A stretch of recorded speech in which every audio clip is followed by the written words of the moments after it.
I'm multifaceted in the sense of how my mind is thinking on how I should be living my life. It's no longer just, I worked 8 hours, let me play 8 hours.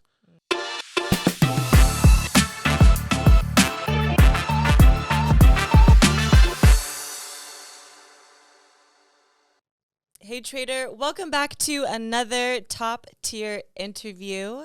Brittany Hughes here. As always, I am here in the studio with a very special guest. We've got Rob Marta here in the studio. Yep, how you doing? We were practicing his last name beforehand. How you doing today? I'm good. How are you? Tired but excited. Yeah, same. I'm excited to be here. Before we get into the conversation, though, always a reminder to like this video and subscribe to the Top Tier YouTube channel so you can continue to be updated with whenever we post a new video, just to stay in touch and keep up with the value that we have coming at you guys. So, Rob, I'm so excited to have you here. I'm excited to be here. And I'm excited to start this conversation off. First and foremost, I always do this. I like to give you your flowers. I like to congratulate you and to help you celebrate some wins. This can be trading related. This can be personal life related. But do you have any achievements that you want to share with us? I feel like just life. I feel like everybody... Take a step back, look at where you came from. It don't matter even if I've hit my goals or not yet fully. I'm just so happy to be in the process of hitting them. Sometimes enjoying the process more than the destination, you know? And that's what always gets me excited about. Yeah. Have you always been that way? Yeah, but I didn't have as big goals before. Now I have way bigger goals. Now I'm seeing bigger now. Yeah. You know what I'm saying? I'm seeing in HD. Yeah. I kind of feel like for me personally, once my vision got clear, my goals got bigger, I could enjoy the journey much more. Like I enjoyed it much more than kind of going through the motions and not having a real destination. No, facts. It's like, imagine, goals back then. Oh, I wish my job would give me a raise. Yeah. Oh, I would love to have a new house or something. Yeah. Now it's like, hey, where are we taking vacations at? Yeah. You know what I'm saying? Things like that, things that I didn't think were real things, you know, that weren't possible for somebody like me. Yeah. Yeah. Well, now you are a successful trader, and I want to go back a few steps though, because I know when it comes to trading, it's not, I've learned for a month and now I'm, 6-7 figure trader. There's levels to it. Yeah. So before trading, before you were even exposed to trading, what were you doing in life? So I was writing songs. I was signed, selling songs, doing a bunch of fun stuff that I thought was fun. Okay. But it didn't pay much. It was more like a passion, passion job. And it was amazing. Like I wouldn't take nothing back. Long hours, little pay. I felt fulfilled for what I understood what my fulfillment should be. Yeah. And it was amazing. Did it for a majority of my life. Okay. And then when were you exposed to trading? So how did that happen? I met Brad Vlogs. Okay. I started writing songs for him. We started working on music and all this stuff. And then one day, we hit it off. We're already friends at this point. He's like, yo, I think I'm going to quit YouTube. I was like, for what? He's like, yo, I want to become a trader. And I'm like, what the hell is trading? So he's showing me a bunch of people that do all this crazy shit. And I'm just like, man, that's crazy. But you got to be smart to do this. And he looked me in my eyes. He's like, bro, we're not the dumbest people. Like, like, we'll figure this out. And I'm just like, you sure? And he's like, I'll quit my job tomorrow. And for him to see somebody quit a $30,000, $60,000 monthly income, and I'm here making a lot less than that, why wouldn't I not quit? Why would I not try to be a part of that? Why would I not want to be part of that success? Because when somebody quits something that's already established to do something even bigger than that, take me along. Let's do it. Yeah, you have to trust in the vision, vision that they have too. How long ago was this? When was this? Like a year and a half ago. Okay. So you were exposed to trading through a friend. Yep. And from there, how did you start learning? Just losing every day. Okay. We'd wake up every day at 7, not understand that opening bell was at 9:30, and be like, oh my God, 9:30. The markets always move. We're not even understanding what's going on. Yeah. We'll take a break, meet up again at 8 o'clock at night, trade again, lose in the morning, lose at night, feel happy. And then after a while, then we started becoming like break-even traders. Okay. Well, we'll lose in the morning and then lose it at night. So it was like, oh, cool. It's winning the AM. We're getting closer. You know what I'm saying? Cool, we're getting closer. And then eventually, oh shit, we actually won the full day. Oh shit, we're winning the week. Oh damn, we just won our first month, little by little. Yeah. Did you invest in a course? Do you self-taught? So I'll be honest with you. Everything I learned was like kind of secondhand off of everything that Angel was learning. Okay. And then he ended up giving me a couple courses to watch and things like that. But everything was, hey, let's run through the brick wall, learn it ourselves. more or less figured out. I will say this because it was funny. I think like 9 months into our journey, he called me one day. He's like, bro, I figured it out. Time frame correlation. Right? And he's like, I'm like, what? He's like, I just saw a YouTube video. Come over. And I literally went over that house. I was like, holy shit, this makes sense. And it really did change. Like, that's when we started like being very profitable at that point. That was, you would deem that as like a turning point. Yeah, it was definitely a turn. It went from being very depressing, like, hey, no one told us that trading is sad, that you're gonna lose all your money, that it's not good for you mentally sometimes, to sit in a room by yourself and just watch your money, wither away. Because in reality, a lot of people are working 9 to 5s, they're doing a lot of things, and then you're taking the money you just worked hard for to risk it to make some more money. Yeah. And everyone's it's hard when you see people buying Lambos, buying chains, doing all of these things, and you're sitting there like, what am I doing wrong? What am I doing wrong? But it starts clicking after a while. Yeah. They don't tell you that they had to struggle that too, that they had to go through those processes too. I find that, it's happening more now where I believe that people are more transparent about how difficult it is and the challenges that are being faced, but you don't see that on social media. No, that's behind the camera. That's like, how they show you only this much? Yeah. That's what's on the side of it. You know what I'm saying? The long hours in a room, the asking people for money. I know a lot of traders that have been to that point where they've gone through their savings. They're looking at their wife or their husband like, yo, let me borrow a little something too from my account. I promise you I'm going to flip it. I promise you.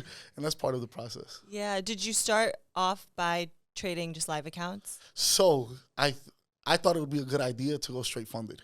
Okay. So I started straight funded. Okay. I lost like... What was the intention behind that? Why do you think that was a good idea? Well, because I was just like, hey, I don't have that much capital in general. So let me just invest the capital that I do have to make bigger accounts. And that was bad. That was really bad because it didn't teach me to respect the money at first. So I'm losing $100,000, but I'm really only losing $500. Buying it. But it did teach me something that I think I understand now. It taught me to respect my rules. Because when I was trading my live money, it would be like, run it, hit TP, don't close it. I'm going to let it get to the next TP. Oh, hit my stop loss, run it. I'm going to just wait till it comes back into profit. Funding accounts don't allow you to do that. So without even having like a mentor, it was kind of like my mentor. Yeah. Because, after you're done trading, you go look at your stats. You see, oh, shit, I'm down 2% today, or I'm up 2%. And that concept was foreign to us because we didn't come from that, or we didn't have somebody sitting us down and saying, hey, 4% in a day is good. 2% in a day is good. So that was the cool part about the prop firms that I did love. Yeah, they have the parameters for you to stay within, and it allows you to practice, focus, discipline, your own risk management. Everything. Yeah. What would you say was your biggest challenge from, you were exposed to trading in a very rather like short period of time, or able to see a level of success? I think the human aspect. Right, no one kind of like. There's no course that really teaches you that, right? So let's say this. I'll use Angel as an example. Okay. We're sitting in two same rooms, taking the same trades. He's probably making 6,000, 10,000. I'm only making 600 to 1,000 on the trade. So he'll close his trade because he's happy, and then I'm looking at him like, all right, I'm gonna run this same trade up to the 10,000, and then I'll close it negative. Or, all right, this trade won me 1,000. If I take one more trade today, just one more, I'll make it 2,000, or I'll make it, 1,200, whatever the case may be, and then I'll lose that second trade. So, like, that human aspect of, like, wanting to rush the process, and I don't want to say greedy, because it's not that I was greedy, per se, but it was like, hey, in a year, $500 a day can be 120,000 instead of, I need this in a week. And I was constantly fighting that. We're humans. Even sometimes we still fight things that we think we've mastered, per se. Yeah, totally. Having that long-term vision versus that short-term vision, which that short-term vision can ultimately end up biting you if you hold for too long, if you're over trading because you're trying to make up for the losses. Yeah, 100%. But being able to carry that long-term vision is what allows you to stay alive and to survive the markets ultimately. See, before it was just like you blow an account, buy another prop, buy another prop firm, whatever the case. Now I look at it as, you know what? Why did I lose this?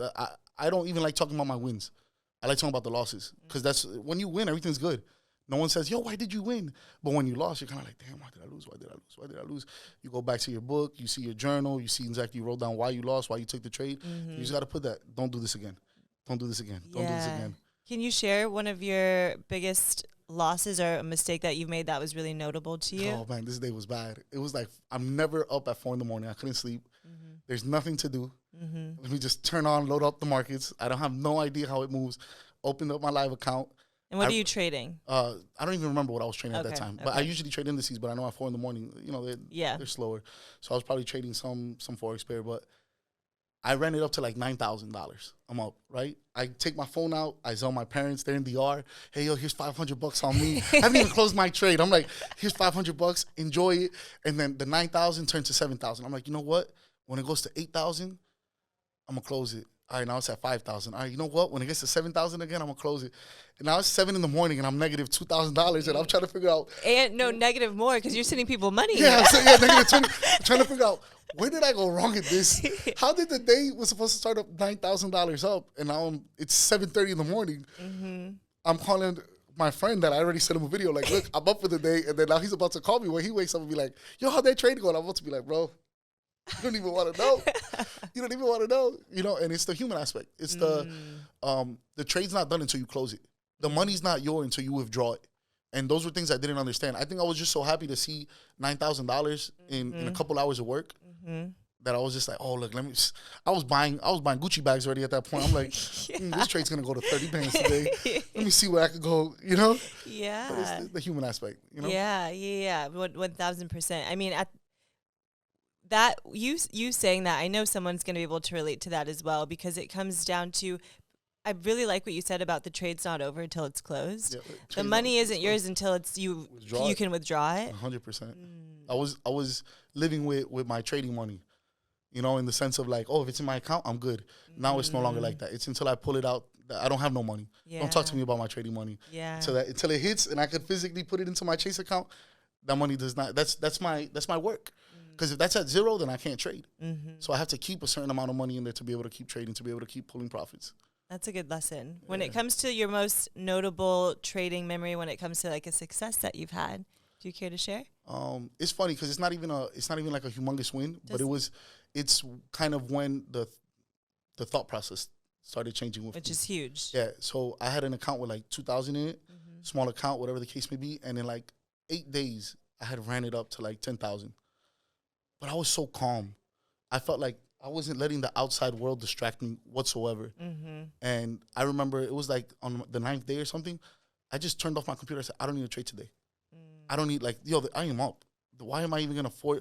The markets look like shit. But before I would force these trades and do these things, and I was so happy that I was able to stop trading. You know what I'm trying to say? And that to me, I was like, oh, this is the best. Yeah. This is the best feeling. Yeah. I'm no longer a human per se. I'm a robot.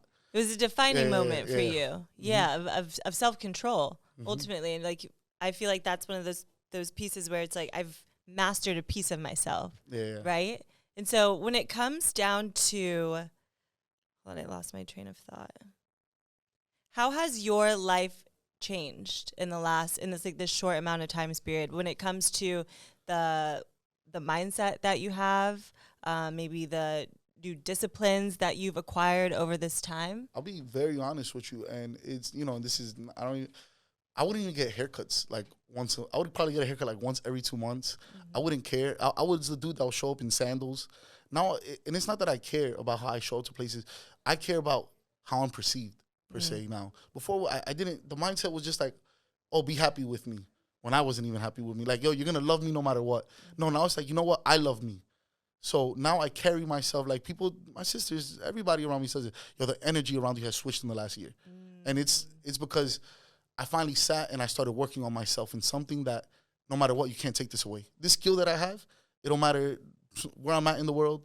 It don't matter who I'm with in the world. None of that matters. Give me Wi-Fi and a laptop and let me cook. You know, and I have that confidence in me now, which I didn't have before. The vision that you had for yourself when you first started out, I mean, when you were first exposed to trading through your friend and you're like, okay, like let's run it up. Like, this is a skill set I can learn. What was your vision? What vision did you have for yourself back then? I would tell my, like, a close friend of mine, I would tell him, yo, if I could just make $500 a week extra, this would be so fire, all of this stuff. And then once I made, like, my first 500, I was like, oh, shit, wait, talk about, this is actually, a little, like, once you actually start mastering it, it's a little bit easier than I thought. Oh, I can make $500 a day now? Cool. You know, and it's, the vision for me now is not like the amount of money. It's the actual, the life, the quality of life. Before, everything was just work, work, work, and then play, play, play. Work, work, work, play, play, play. Now it's like work, work, invest, invest, relax, relax, play. You know, so now I'm multifaceted in the sense of how my mind is thinking on how I should be living my life. It's no longer just, I worked 8 hours, let me play 8 hours. I don't want to trade that. That's not worth the trade. It's never worth the trade. You feel like by being involved in trading and acquiring the skill set, honing in on the discipline, it's ultimately shifted your character? 100%. More patient. Before I wanted success in a day. I was the type of dude, oh man, the lotto. Let me hit the lotto today. Let me hit the lotto. Now I could hit the lotto. It might take me 10 years to hit it, to get those numbers, but I'm going to get to those numbers. I'm okay with that process, that patience of it. Before, it was just like, let me get a scratch off. Let me see if I can hit this money real quick, change my life in a day. I no longer have that mindset.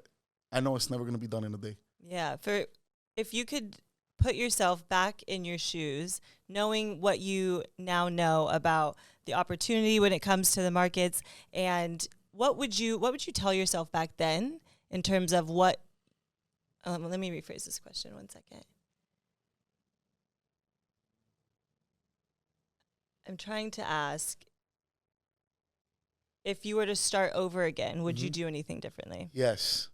I would be involved more in a community aspect.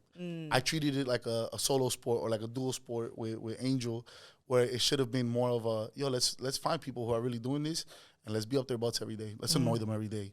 Because at the end of the day, I could learn, but if you tell me what you failed and I could not do that, I learn twice as much in a day. You know, and, you know, I don't want to throw out our community, but I'm going to throw it out. It's kind of like what we have going on. We have over 600 people that pay us to trade with us live 17 times a week. And not even that, we also have interviews we do in our community. We have health checkups every Tuesday for an hour or two. I get on with the community. I'll be like, yo, what are you guys struggling with trading? And those were things that I didn't understand at first, because we just thought losing was the struggle. And it's not. Losing is actually the easiest part of trading. It's actually what you're doing with your money, actually how you're leveraging your accounts, all of these things, because when you're only reflecting it, bouncing that idea off of yourself, you're the judge, you're the jury, you're everything. It's what you say goes. But now when I sit there and I talk with an Angel, or I talk with other trading friends that I have, they're like, I wouldn't do it like that. Take it back. And I'll be like, damn, you know what? That made sense. Or I wouldn't think like that. Thank you for telling me that. Let me add that to what I got going on. Yeah, that's powerful. I like to compare it to just being exposed to more people, having a community of individuals who think like you, who have the same ability to have a big vision and dream and things of that sort. It becomes a very, very powerful, what's the word I'm looking for? It just becomes a powerful unit of people who can move together of course. At the end of the day. And you feel it. Everybody gives you a little bit of energy. When you give people the right energy and they give you the right energy back, you feel unstoppable. You really do feel like a big unit. It really does feel like a big family too. I'm not going to lie to you. Yeah. That's amazing. When it comes to the legacy that you're looking to leave, the vision has obviously transpired from the time that you've started and evolved into hopefully something much bigger now. What does that look like for you? I want to help. I've always been big on that. Even when I first started the training journey, it was like, don't worry about paying me. How can I help? I want, like when our community tells us, yo, we quit our job, or yo, Rob, I just made my first $1,000 in a day, or oh my God, Rob, I just bought my fiance, soon to be fiance, her engagement with trading money. It changes me. It makes me want to go harder. It makes me want to find the next person I could help, or whatever the case may be. Because at the end of the day, I don't think like a legacy is for me to tell. It's for the people around me to tell. And it'll be so amazing that in 20 years, I have people running up to me and be like, yo, thank you so much. You helped me change my life the way somebody helped me change my life. And that's what I really want more than anything. This energy that you have is really infectious. Would you say that you've developed like this? Trading and being in your community and helping people has helped you kind of develop this infectious energy? It's so funny, right? Because I always felt like I was helpful, but I never felt like I was helping enough. Now for the first time, I actually feel like I'm making an impact. And I feel so good for the first time to actually feel that. Before it was like I could only help who was in reach. Whoever needed my help. You need help moving a couch? You know what I'm trying to say? Whatever. And that was the satisfaction. Now it's like, okay, put 30 people in the Zoom call real quick. I can help all 30 of them. And then hopefully those 30 people one day can help 30 more people, and they learn from us, especially too. Yeah, for someone who's just getting started in the trading space, maybe they're not even interested or they have yet to be exposed to prop firms and the opportunity that lies here. But someone who's getting started in this space, what's a few pieces of advice that you would share with them? I would say invest in education. Don't run and gun it. Don't think you're a cowboy shooting off the hip, learning off of 20 different YouTube videos. Yeah. Don't overlearn too, because then you create this paralysis of, oh, well, this person told me to do this person told me not to do this, so now you can't make a decision. And I will say this, especially talking on prop firms, if you can't afford a mentor, use your prop firm as a mentor. When you use that dashboard and you log into that dashboard and it tells you exactly what you did, the trades you won, the trades you lost, use that and respect that money. Treat a demo account. I have this funny thing I tell the community all the time. I'll be like, hey, you just started. Yeah, I'm on a demo. How much money you got? Oh, I got $1 million in my demo. I'm like, why? Are you like, when you're done with this, are you going to deposit $1 million? Yeah. No, I'm going to deposit like 1,000. So why does your demo not have 1,000? Yeah. Treat your practice like if it was game scenario, real life situations, because then you'll see the same profits, you'll see the same losses, and it won't tweak you out, because I don't think a lot of people understand really how mentally demanding this could be. It's all good until you lose. It's all good until now you're trading with money you need. And I don't recommend nobody to trade with money they need, but in reality, when you start your trading journey, who's not? Who has an abundance of money just lying around? They don't want to be traders. Exactly. It's the people that need the abundance of money that want to be traders. So relax, take your time. If it takes you a year, slow down. If it takes you 2 years, slow down. If it takes you 3 years, it doesn't matter. At the end of it, it's going to be worth it. You will change your life, I promise. And what are you doing in your community? Oh, man. What am I not doing? Every day I wake up, I'm a part of every session. I just love doing it. I'm constantly trying to figure out the next thing. Like now, we're trying to add a London session. So for the last almost month and a half, I've just been interviewing London traders because it's not about how great you are, because there's a bunch of great traders. It's about who we're going to bring into our community. Are you a family person? Are you somebody who's okay with being bothered by a bunch of people who ask questions? That matters to us. We'll turn you into a better trader, 100%, because consistency. When you go live every day and you're in front of people every day, 5 days a week, and you have access to then watch other people trade live every day, it's like, how can you not get better? If you wanted to be a basketball player, right, and you go onto your Instagram, you should see a bunch of what? A bunch of basketball feeds, a bunch of basketball. You should be learning from them. It's the same thing with trading. If you turn on your computer or you turn on your phone and you're not seeing a bunch of traders, then you really probably don't want to be a trader. You want the aspect. You want the money. You like the idea of it, but you're not trying to go through the struggle. Yeah. Because the first loss, you're done. Yeah. Back against the wall. I want to back it up a little bit because you said some people, when it comes down to trading their last dollar and having their back against the wall. And I know that someone who's tuning into this interview, they're probably at that point right now. They want to change their life so bad. Yeah. They want to change their life so bad. Yeah. I mean, from these conversations, ultimately, I think it's just very apparent that you can change your life. 100%. Right? A year. I'm just so amazed by the time span. A year and a half to now. And things have shifted. Every day, though. Yeah. You're seeing the final product. Of course. No one saw the days where we're losing every day, having the final dollar, saying, you know what, let me go open up a credit card so I could just buy a couple more funded accounts. Yeah. Let me just figure all of this out. And for the traders that do want to change their life, I'll be honest with you guys. Just keep working. Just work. Work every day. If you're not going to trade, then study something. If you have no money to trade, learn it. Get on a demo account. I think so many people, they're like, well, how I don't have the money to do it, I'm not going to do it. Well, you're mistaken, because then once you finally get the money to do it, let's say a year later, you could have had a year worth of knowledge, a year's worth of practice to be able to trade the money that you finally get. And it's just like, man, take your time. Just keep going. Losses are a part of it. And then eventually it's going to click, and you're never going to stop. All you want to do is trade. All you're going to want to do is trade. And it's amazing. It really is. Rob, thank you so much for this conversation. No, this has truly been a pleasure. And I selfishly love sitting in on these conversations, facilitating them to gain my own pieces of nuggets of value. And I know if you are tuning into this via YouTube, leave a comment down below and let us know a nugget that you've gained from this interview or a previous interview, and we'll love to go through the comments to see. But Rob, this has been really great. Where can people find you online? Just Rob on Instagram, and MPZ Trading on Instagram as well too. Okay, great. Thank you so much. Thank you so much. Yeah, absolutely. Thank you all for tuning in, and we'll see you next time.